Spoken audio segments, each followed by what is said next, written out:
Hello दोस्तों, स्वागत है आपका अपना YouTube channel study with JH09 में। आज हम लोग संविधान से जुड़े हुए एक नया टॉपिक लेकर आए हैं और ये बहुत महत्वपूर्ण टॉपिक है। आज हम लोग पढ़ेंगे महत्वपूर्ण अनुच्छेद। जितने भी संविधान में अनुच्छेद है वो सारा अनुच्छेद ना पढ़ के हम लोग सिर्फ महत्वपूर्ण अनुच्छेद पढ़ेंगे और ये जो कैसे याद करना है इसको वो भी हम आपको तरीका सिखाएंगे। ठीक है, आप लोग क्या करते हैं कि लगातार याद करते हैं 1 2 3 4 5 6 इस तरह डायरेक्ट याद करते हैं, तो उस तरह में क्या होता है स्टूडेंट हमेशा भूल जाते हैं।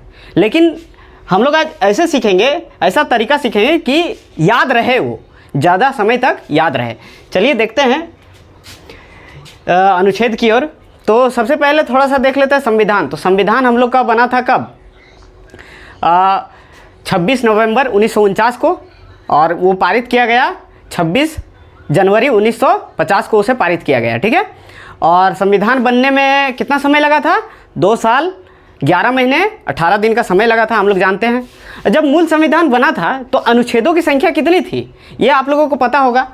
अनुच्छेदों की संख्या 395 थी, लेकिन फिर बाद में बहुत सारे संशोधन किए गए, बहुत सारे अनुच्छेद इसमें जोड़े गए और जोड़ने के बाद अभी 465 के आसपास, लगभग 465 के आसपास, मतलब 450 प्लस हो गया है। ठीक है, तो हम लोग सारा अनुच्छेद को ना देख के सिर्फ जो एग्ज़ाम में ज़्यादातर पूछे जाते हैं उसको हम लोग पढ़ेंगे। और हमको जहाँ तक लगता है कि आपको ये अनुच्छेद में अगर पढ़ लिए, ये वीडियो आप देख लिए, तो आपको अनुच्छेद से क्वेश्चन नहीं छूटेगा। तो चलिए देखते हैं। देखिए हम लोग याद करने का तरीका क्या रखे हैं। तो सबसे पहले हम लोग जानते हैं कि भाग, जो संविधान में भाग थे वो 22 भाग थे और अनुसूचियों की संख्या 12 है। अब पहले 8 थी लेकिन अब 12 है। ठीक, तो देखिए कुछ भाग में हम रखे हैं और कुछ उसको टॉपिक वाइज पढ़ेंगे ताकि हम लोग को याद रहे। ठीक है, कि आप अगर कोई भी टॉपिक उठा ले तो वो याद रहे।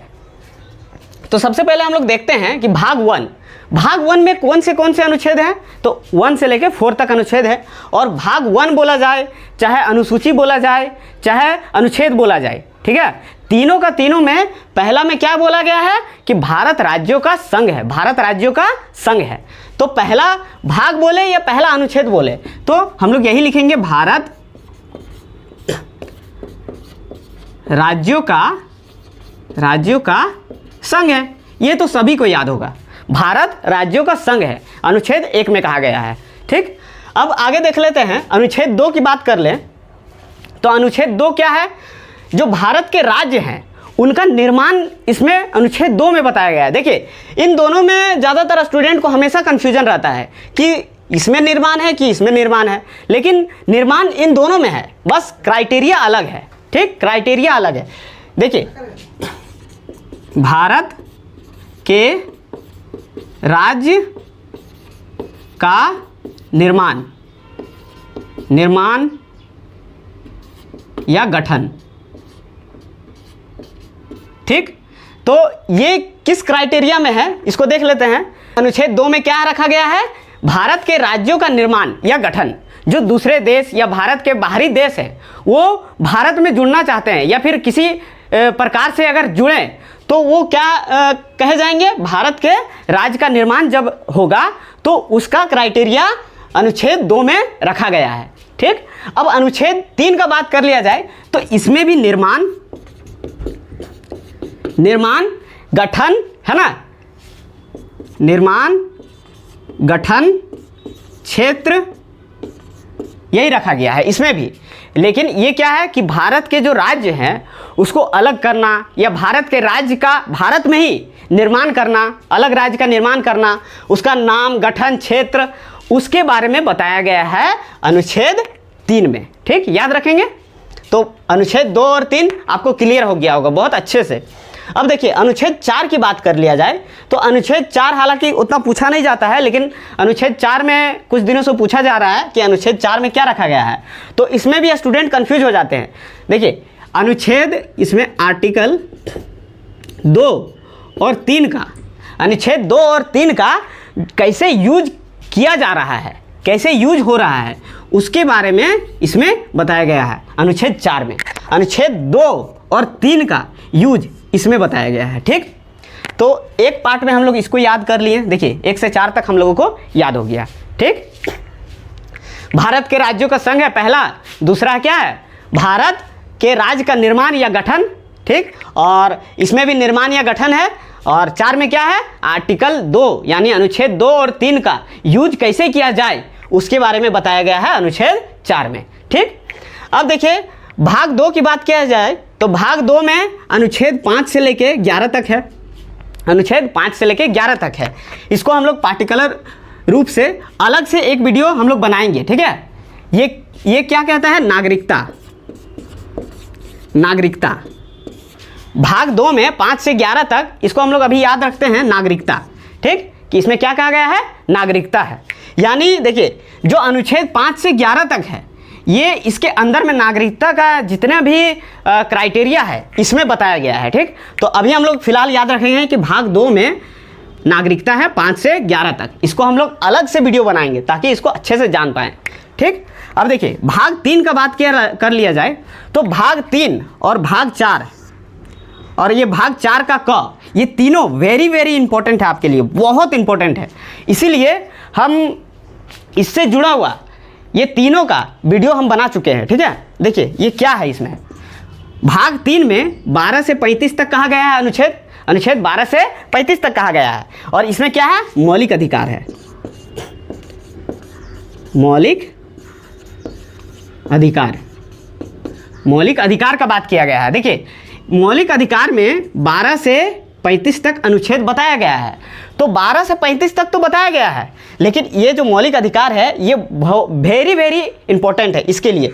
तो इसके लिए मैं अलग वीडियो आपको बना चुका हूँ। ठीक है, इसका। और ये आपका आ गया भाग 4। भाग 4 में 36 से 51 तक क्या कहा गया है, तो राज्य के नीति निर्देशक तत्व, नीति निर्देशक तत्व। और भाग 4 क का बात कर लिया जाए तो भाग 4 में क्या है, मौलिक कर्तव्य है। भाग 4 का क में अनुच्छेद 51 क में क्या है, मौलिक कर्तव्य। इसमें हम इस अनुच्छेद वाला वीडियो में देखिए ये तीनों को हम लोग साथ याद रखेंगे। भाग 3 में 12 से 35 तक, अनुच्छेद 12 से 35 तक मौलिक अधिकार, 36 से 51 तक नीति निर्देशक तत्व, और भाग 4 का क में अनुच्छेद 51 क में मौलिक कर्तव्य। ठीक है, ये मौलिक कर्तव्य को इसको याद रखेंगे। मौलिक कर्तव्य को बाद में जोड़ा गया, ये 42वां संविधान संशोधन 1976 द्वारा जोड़ा गया था। ठीक है, अब बात करते हैं इन तीनों के बारे में। ठीक है, देखिए भाग 3, भाग 4 और भाग 4 का क में 12 से 35 भाग 3 में है, भाग 4 में 36 से 51 और भाग 4 का क में अनुच्छेद 51 का। ये तीनों वीडियो हम अलग अलग पार्टिकुलर रूप में हम वीडियो बना चुके हैं। ठीक है, ये अगर वीडियो आपको देखना है तो आप प्लेलिस्ट में जाइए, हमारा चैनल के प्लेलिस्ट में जाइए और संविधान में आपको ये तीनों वीडियो बहुत अच्छे तरीक़ा से डील किया हुआ आपको मिलेगा, आप जाके देख सकते हैं। और उसमें हम ये सारा अनुच्छेद को डील किए हुए हैं, ये सारा अनुच्छेद को, और बहुत अच्छे तरीक़ा से बताए हैं। ठीक है, मौलिक अधिकार को अमेरिका से लिया गया है। ठीक है, ये सब जितना भी है इसका फैक्ट जितना भी है सारा हम बताए गए हैं ये तीनों से। ठीक, तो आप जाके वो वीडियो देख लें। तो आगे चलते हैं, है ना। तो थोड़ा सा इसके बारे में बात कर लेते हैं। भाग 4 का क में तो जब संविधान संशोधन हो रहा था तो 42वां संविधान संशोधन 1976 के तहत मौलिक कर्तव्य के जोड़ा गया। ठीक, इसमें मौलिक कर्तव्य को जोड़ा गया, जो देश के लिए लोगों की काम करने की जो शक्तियां हैं इसके बारे में बताया गया है। ठीक है, मौलिक कर्तव्य के बारे में, क्या कर्तव्य है लोगों को उसके बारे में बताया गया है। अब अगला चलते हैं। देखिए टॉपिक वाइज अगर हम लोग याद करते हैं, तो याद हमको बहुत अच्छा से होता है। देखिए अब इतना तो हम लोग याद कर लिए हैं। अब देखिए इसको अगर हम राष्ट्रपति से लेते हैं कि राष्ट्रपति का कौन कौन सा अनुच्छेद इसमें जुड़ा हुआ है, तो वो देख लें तो हमें बहुत अच्छा से याद हो जाएगा। ठीक है, तो सबसे पहले देखिए राष्ट्रपति के अनुसार यहाँ देखिए 51 तक पढ़ लिए, अब 52 से पढ़ते हैं। तो 52 से हम लोग राष्ट्रपति को ले लिए कि राष्ट्रपति के अंतर्गत जितने अनुच्छेद आते हैं वो अनुच्छेद को हम लोग ले लिए। ठीक, देखिए अनुच्छेद 52 का बात कर लिया जाए, अनुच्छेद 52 का बात कर लिया जाए तो ये राष्ट्रपति का पद है, राष्ट्रपति का पद, मतलब भारत के एक राष्ट्रपति होगा, ठीक है। इसके बारे में कौन सा अनुच्छेद में कहा गया है? तो अनुच्छेद 52 में कहा गया है, राष्ट्रपति का पद के बारे में कहा गया है, ठीक है। राष्ट्रपति का पद के बारे में कहा गया है। अब देखिए अनुच्छेद 53 की बात कर लिया जाए तो अनुच्छेद 53 से देखते हैं। देखिए राष्ट्रपति तो हम बना दिए, राष्ट्रपति बना दिए, अब इसका कार्य शक्ति, ठीक है, क्या होगा उसके बारे में भी देना पड़ेगा ना। तो अनुच्छेद 53 में, 52 में राष्ट्रपति, 53 में कार्य शक्ति, राष्ट्रपति का कार्य शक्ति, क्या क्या शक्ति है राष्ट्रपति को, उसके बारे में 53 में बताया गया है। अब देखिए 54 का बात कर लिया जाए, क्या है 54 का बात कर लिया जाए तो 54 में है निर्वाचन। निर्वाचन यानी राष्ट्रपति का कैसे निर्वाचन किया जाता है उसके बारे में बताया गया है 54 में, याद रखेंगे, ये आपके लिए बहुत वेरी वेरी इंपॉर्टेंट है राष्ट्रपति का, ठीक है। और आगे भी इसके बारे में हम लोग डील करेंगे और बहुत सारा वीडियो में, ठीक है। तो अब देखिए राष्ट्रपति से अगला अनुच्छेद आता है 61, क्या आता है 61। 61 क्या है? देखिए हम लोग तो राष्ट्रपति को लाने की प्रक्रिया देख लिए, उनको अब मान लीजिए राष्ट्रपति को हटाने का जो प्रक्रिया है उसको कौन सा अनुच्छेद में बताएंगे? तो अनुच्छेद 61 में बताएंगे, ठीक है, अनुच्छेद 61 में। और राष्ट्रपति को हटाने की प्रक्रिया को हम लोग कहते हैं महाभियोग। क्या कहते हैं? महाभियोग, महाभियोग, महाभियोग, ये याद रखिए, ये भी बहुत इंपॉर्टेंट है, पूछ देता है, बहुत से एग्जाम में पूछा है और पूछेगा आपका एग्जाम में कि अनुच्छेद 61 में क्या कहा गया है? तो राष्ट्रपति का महाभियोग कहा गया है। क्या कहा गया है? राष्ट्रपति का महाभियोग कहा गया है, ठीक है। अब देखिए 72 का बात कर लिया जाए तो राष्ट्रपति को कोई व्यक्ति का क्षमादान देने की शक्ति होती है। जैसे कोई व्यक्ति बहुत घोर अपराध कर लिया हो और उसके अच्छे कार्यों के कारण अगर राष्ट्रपति उसे क्षमादान देना चाहे, किसी को अगर फांसी भी हो गया हो और राष्ट्रपति उसे क्षमा कर दे तो उसकी सज़ा माफ़ हो जाती है, ठीक है। यानी राष्ट्रपति को क्षमादान देने की शक्ति किसमें है? 72 में है, ठीक है, 72 में है। अब देखिए अब 85 में क्या है? 85 में है लोकसभा का विघटन। क्या है? लोकसभा का विघटन। 85 यानी लोकसभा का विघटन। हम लोग जानते हैं कि संसद में क्या क्या होता है? राष्ट्रपति, लोकसभा और राज्यसभा। तो लोकसभा का जो विघटन है इसके बारे में 85 में कहा गया है, इसको याद रखेंगे, लोकसभा का विघटन, लोकसभा का विघटन। अब देखिए लोकसभा का विघटन कैसे होता है? तो लोकसभा का विघटन जो होता है पीएम के सहायता से होता है, ठीक है। जब तक ना प्रधानमंत्री की सहायता लिया जाए तब तक लोकसभा का विघटन नहीं किया जा सकता। ये राष्ट्रपति को निहित है। यहाँ लिख देते हैं पीएम की सहायता से, ठीक, याद रखेंगे इसको, ठीक है। पीएम की सहायता से लोकसभा का विघटन होता है। अब देखिए आर्टिकल 1, 2, 3 ये बहुत इंपॉर्टेंट है आपके लिए, ठीक है। आर्टिकल 1, 2, 3 1, 2, 3 कहने का क्या मतलब है? 123। इसमें क्या है? 123 में इसमें है अध्यादेश जारी करने की शक्ति होता है राष्ट्रपति के पास। अध्यादेश, ठीक है, अध्यादेश जारी करने की शक्ति होता है किसके पास? राष्ट्रपति के पास। देखिए अध्यादेश क्या होता है? जैसे मान लीजिए देश में संसद का बैठक ना हो रहा हो, संसद में लोकसभा और राज्यसभा का बैठक होता है, तो लोकसभा का बैठक और राज्यसभा का बैठक दोनों का बैठक ना हो रहा हो और इमरजेंसी में कोई कानून लागू करना हो तो वो जो कानून है डायरेक्ट राष्ट्रपति के पास जाता है और वो राष्ट्रपति को यही अनुच्छेद 1, 2, 3 के तहत, अनुच्छेद 1, 2, 3 के तहत उसका एक शक्ति होता है, राष्ट्रपति का एक शक्ति होता है कि वो अध्यादेश जारी कर सकता है, ठीक है। वो उस अध्यादेश के जरिए वो कानून को जारी कर सकता है, ठीक है। यानी ये अध्यादेश जारी करने की शक्ति किसमें होती है? अनुच्छेद 1, 2, 3 में, यानी आर्टिकल 123 में, ठीक। अब देख लेते हैं 143 भी बहुत इंपॉर्टेंट है। हम जितना भी अनुच्छेद लिखे हैं ना आपके लिए बहुत वेरी वेरी इंपॉर्टेंट है, ठीक है।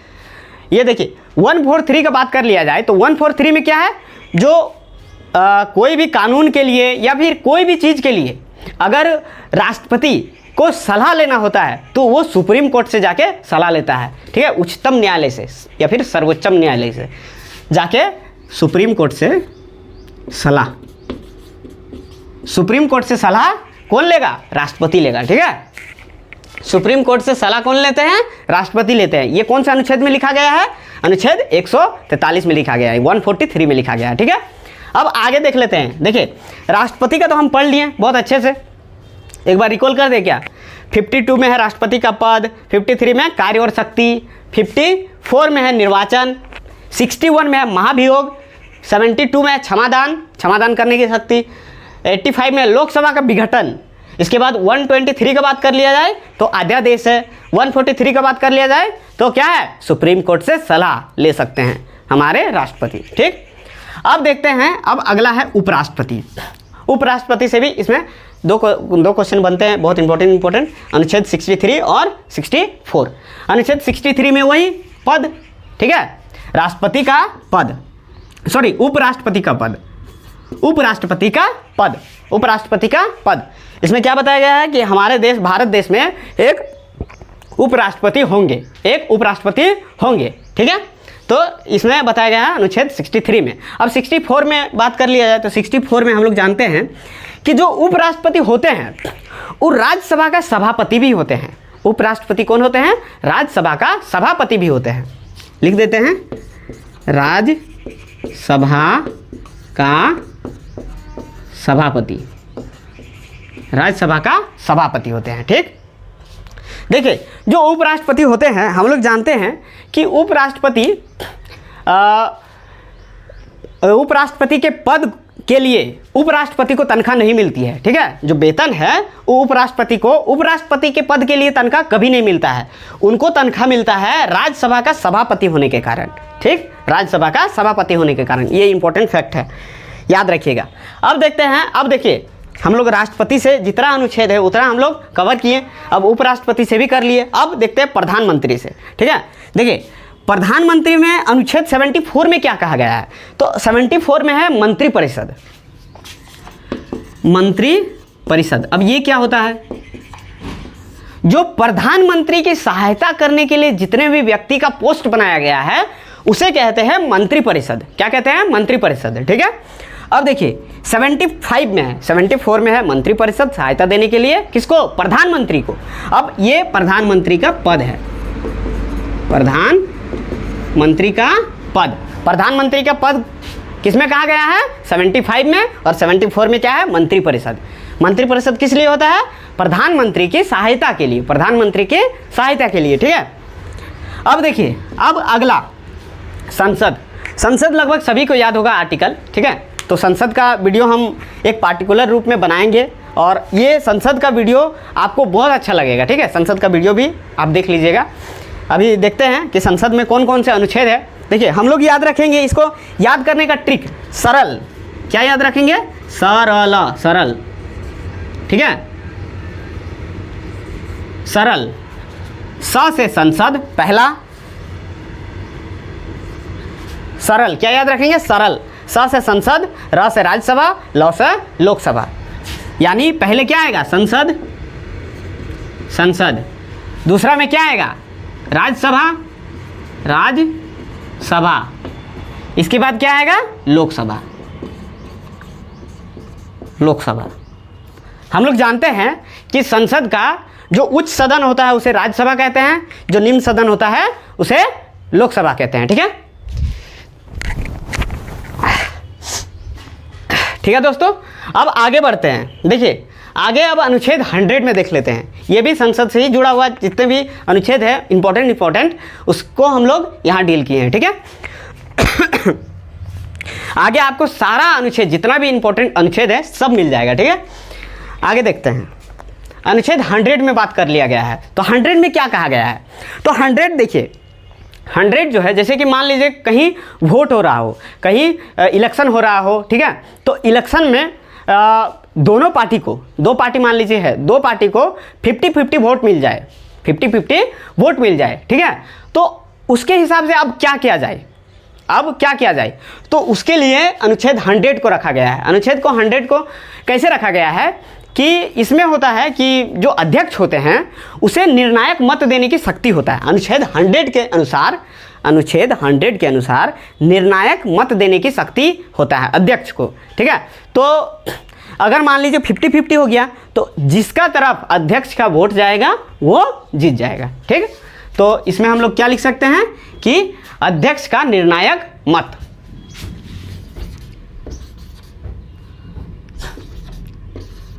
अध्यक्ष का निर्णायक मत, ठीक। अब अगला देखते हैं, अगला क्या है 105, ठीक है। क्या है 105, 105 में क्या कहा गया है, संसद को कुछ विशेष अधिकार दिया गया है, ठीक है। संसद को क्या है, कुछ विशेष अधिकार दिया गया है। संसद का विशेषाधिकार,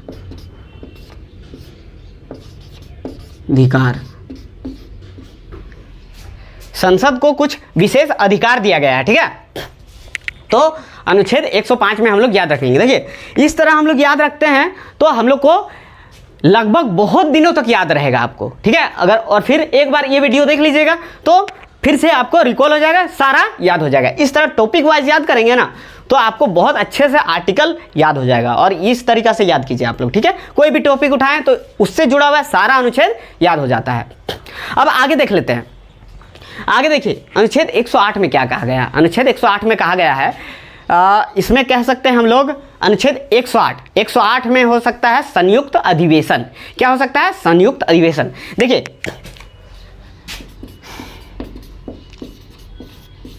संयुक्त अधिवेशन, अधिवेशन इसमें लिख दिए संयुक्त अधिवेशन। 108 में संयुक्त अधिवेशन, 108 संयुक्त अधिवेशन। देखिए संयुक्त अधिवेशन में क्या होता है, लोकसभा और राज्यसभा का जो जब एक साथ बैठक होता है, लोकसभा और राज्यसभा का एक साथ जब बैठक होता है उसे कहते हैं संयुक्त अधिवेशन, ठीक है, संयुक्त अधिवेशन। और इसे बुलाने की शक्ति किसे होता है राष्ट्रपति को होता है। याद रखेंगे इससे जुड़ा हुआ 108 से जुड़ा हुआ दो इंपॉर्टेंट फैक्ट्स, संयुक्त अधिवेशन जो होता है उससे जुड़ा हुआ दो फैक्ट हम बता रहे हैं आपको कि संयुक्त अधिवेशन बुलाने की शक्ति किसमें होती है, राष्ट्रपति के पास होती है। और ये संयुक्त अधिवेशन का अध्यक्ष कौन होता है, ये बहुत इंपॉर्टेंट क्वेश्चन है। तो लोकसभा का जो अध्यक्ष होता है ना, लोकसभा का अध्यक्ष जो होता है उसे ये संयुक्त अधिवेशन की अध्यक्षता प्राप्त है, ठीक। अनुच्छेद 108 में देख लिए। अब अनुच्छेद 110 में देख लेते हैं। देखिए संयुक्त अधिवेशन तो बैठा दिए, अब धन विधेयक का बारी है, ठीक है। क्या है, संयुक्त अधिवेशन के बाद धन विधेयक, धन विधेयक, सॉरी धन विधेयक, धन विधेयक। तो 110 में क्या कहा गया है, धन विधेयक। 110 रुपया, 110 रुपया धन विधेयक, 110 रुपया धन विधेयक, रुपया यानी धन, धन विधेयक, ठीक है। तो देखिए ये 110 जो है धन विधेयक है। अब देखिए ये धन विधेयक, इसमें भी कुछ फैक्ट है, जैसे कि ये धन विधेयक है कि वित्त विधेयक है, इसका जो फैसला कौन करता है। बहुत सारे एग्जाम में ये क्वेश्चन पूछा गया है कि जो धन विधेयक है सॉरी जो विधेयक है वो धन विधेयक है कि वित्त विधेयक है, इसका फैसला कौन करता है। तो उसका फैसला लोकसभा अध्यक्ष करता है, ठीक है, लोकसभा अध्यक्ष करता है। और इसमें भी संयुक्त अधिवेशन का अध्यक्षता कौन करती है, तो लोकसभा अध्यक्ष करता है, ठीक। ये दोनों हम लोग दोनों में से दो फैक्ट जान लिए। अब देखिए 112 का बात कर लिया जाए तो 112 में है बजट, बजट, ठीक है। हमारे देश में बजट पेश किया जाता है तो 112 में बजट, 112 में बजट। देखिए धन के बाद बजट, बजट कितना हुआ कितना नहीं हुआ इसके बारे में हम लोग याद रख सकते हैं। धन के बाद धन के बाद बजट, यानी 110 के बाद 112 में बजट, 112 में बजट, 112 में बजट, याद रहेगा। अब देखिए 116 का बात कर लिया जाए। अब 116 में क्या है, ये सारा जितने भी अनुच्छेद है ना 79 से लेके 117 तक, ये है आपका संसद से जुड़ा हुआ, ठीक है। तो अब देखिए 116 में क्या है, लेखा अनुदान, लेखा अनुदान, लेखा अनुदान, ठीक है, लेखा अनुदान। 116 में लेखा अनुदान, ये जैसे लेखा अनुदान के तौर पर ये बजट पेश या फिर धन विधेयक के बारे में बताया गया है इसमें 116 में। अब देखिए 117 में क्या है, 117 में देखिए उस समय हम बताए थे ना कि कौन धन विधेयक है कौन वित्त विधेयक है, तो धन विधेयक को रखा गया है 110 और 117 में रखा गया है वित्त विधेयक को, वित्त विधेयक को, ठीक है। 117 में रखा गया है वित्त विधेयक, 110 में रखा गया है धन विधेयक, 117 में रखा गया है वित्त विधेयक को, ठीक है। अब आगे देख लेते हैं। अब आगे हम लोग देखेंगे सर्वोच्च न्यायालय यानी सुप्रीम कोर्ट। तो सुप्रीम कोर्ट से जुड़े हुए सारे अनुच्छेद देखते हैं। अनुच्छेद 124 में क्या कहा गया है? अनुच्छेद 124 में कहा गया है कि सर्वोच्च न्यायालय का गठन, कि हमारे देश में सर्वोच्च न्यायालय का गठन होना चाहिए। तो ये कौन से अनुच्छेद में कहा गया है? सुप्रीम कोर्ट का गठन 124 में कहा गया है। अब अनुच्छेद 131 को देख लेते हैं। तो 131 को हम लोग पावर के अनुसार देख सकते हैं इसको, ठीक है, कि सर्वोच्च न्यायालय का क्या क्या पावर होता है, उसके अधिकार में हम लोग अनुच्छेद 131 को देख लेते हैं। लेकिन अगर थोड़ा किताबी भाषा इसमें देख ले तो किताबी भाषा में ही पूछता है क्वेश्चंस, तो इसमें हम लोग लिख सकते हैं मूल क्षेत्राधिकार। क्या लिख सकते हैं? मूल क्षेत्र अधिकार, यानी इसको पावर, जो सुप्रीम कोर्ट का पावर है, मूल जितने भी क्षेत्र का अधिकार है उसके अधिकार को दर्शाया गया है अनुच्छेद 131 में। तो दोस्तों हम लोग 131 देख लिए, ठीक है। अब बढ़ते हैं 137 की ओर, अनुच्छेद 137 की ओर। अब अनुच्छेद 137 क्या कहता है? देखिए ये थोड़ा सा इंपॉर्टेंट है आपके लिए, है ना। तो अनुच्छेद 137 है आदेश या निर्णय के लिए सुप्रीम कोर्ट का पुनर्विलोकन। इसमें लिख देते हैं, इसमें हम लोग लिख सकते हैं न्यायिक या फिर सुप्रीम कोर्ट द्वारा पुनर्विलोकन, ठीक। देखिए सुप्रीम कोर्ट द्वारा पुनर्विलोकन ये क्या होता है? तो ये हम लोग बात कर सकते हैं जैसे संसद द्वारा या फिर किसी और तरीका से अगर कानून पारित हो रहा हो तो सुप्रीम कोर्ट को ये अधिकार है कि उसकी जांच करे। उसकी जांच ऐसे करे कि जैसे वो जो कानून बन रहा हो वो संविधान से जुड़ा हुआ हो। अगर संविधान से बाहर हो तो उसे सुप्रीम कोर्ट को अधिकार है कि उसे रोक सके, ठीक है, उसे खारिज कर सके। तो 137 द्वारा यही कहा गया है, सुप्रीम कोर्ट द्वारा पुनर्विलोकन। ये वर्ड याद रखेंगे हम लोग, पुनर्विलोकन, 137 में पुनर्विलोकन, ठीक है। अब आगे देख लेते हैं 143 हम लोग पढ़ लिए। यहाँ हम लोग पढ़े थे 143 में सुप्रीम कोर्ट का सलाह लिया जाता है। सुप्रीम कोर्ट से सलाह कौन लेते हैं? हमारे राष्ट्रपति लेते हैं, ठीक है। सुप्रीम कोर्ट से सलाह, ठीक। सुप्रीम कोर्ट द्वारा सलाह कौन लेते हैं? राष्ट्रपति लेते हैं। 143 में क्या कहा गया है? इसलिए इसको हम इसलिए यहाँ लिखे हैं क्योंकि यहाँ हम लोग सुप्रीम कोर्ट पढ़ रहे थे, इसीलिए, ठीक। अब देखिए महान्यायवादी का हम लोग बात करें तो यहाँ 2 अनुच्छेद हैं इंपॉर्टेंट। तो महान्यायवादी का सबसे पहले है अनुच्छेद 76 में कहा गया है भारत का एक महान्यायवादी होगा। भारत का एक महान्यायवादी होगा। महान्यायवादी बोले तो अटॉर्नी जनरल ऑफ इंडिया, ठीक है। तो देखिए महान्यायवादी का कार्य क्या होता है? महान्यायवादी से हम लोग तात्पर्य यह है कि पीएम से सलाह लेकर राष्ट्रपति एक महान्यायवादी की व्यवस्था लागू करता है, ठीक है। और राष्ट्रपति को ही यह हक है कि एक महान्यायवादी का वह चयन करे। तो राष्ट्रपति इनका चयन करता है और ये क्या कार्य करते हैं? तो महान्यायवादी ये कार्य करते हैं, जैसे इसको हम लोग बोल सकते हैं कि कानूनी विशेषज्ञ। अगर कोई कानून पारित हो रहा है तो वो कानून, जाहिर सी बात है कि इनसे सलाह लिए बिना या फिर वो कानून इससे परीक्षण किए बिना कानून को पारित नहीं किया जाए। यानी महान्यायवादी का कार्य क्या है? कानूनी परीक्षण करना, ठीक है। अब 148 में देख लेते हैं।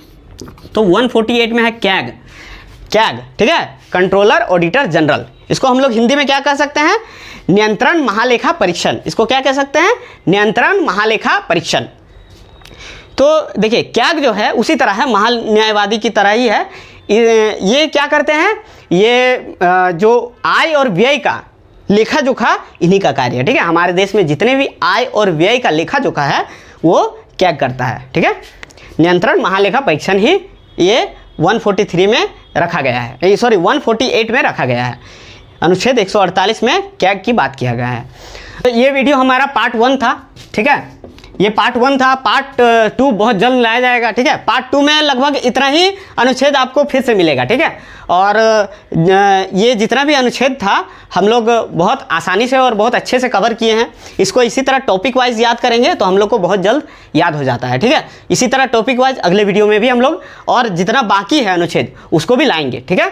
तो ये वीडियो अगर आपको थोड़ा समझने में दिक्कत हो रहा हो तो एक बार फिर देखिए, आपको पूरी अच्छा से समझ में आ जाएगा, ठीक है। और ये वीडियो अगर आपको पसंद लगा हो तो आप वीडियो को लाइक कीजिएगा, सब्सक्राइब कीजिएगा और शेयर कीजिएगा और कमेंट भी कीजिएगा अगर कोई दिक्कत हो तो, ठीक है। Thank you.